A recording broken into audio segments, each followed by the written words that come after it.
နင်းလာသားသမီးများမင်းဟာတအားချီစားအိမ်ကသားသမီးများစောက်အပ်ဖေဘွားကကြိုးဖို့တွက်ဒီတချင်းကိုတနေ့ဆဲခါရွတ်လို့ဖတ်ဗုဒ္ဓဘုရားတနေ့သုံးခါယူတာကလွယ်လို့ကျွန်တော်ယုံချောတယ်မဟုတ်ဘူးလား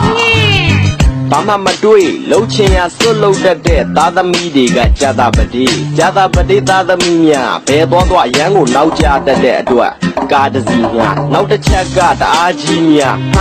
သူတို့တွေအနားမှာရှိမယ်ဆိုရင်နားကြီးကြတယ်ကြာတာပတိသားသမီးများပဲဖောက်ရန်ဖောက်အရန်ကိုခောက်တာဘယ်သူမှမဟုတ်ဘူးအဲ့ဒါပေါက်ကြနောက်တစ်ခါထပ်ပြောမှဖြစ်မယ်အရန်ကိုခောက်တာဘယ်သူမှမဟုတ်ဘူးအဲ့ဒါပေါက်ကြယူနေလို့ပါဗျာ စနေသားသမီးများအနေထားအရာပြောမယ်ဆိုရင်တော့ဒီနှစ်မှာပဲသေမှာမြန်သေတန်းစီသေအကုန်သေမသေရင်သေအောင်ရရလောက်တတ်မှာသေ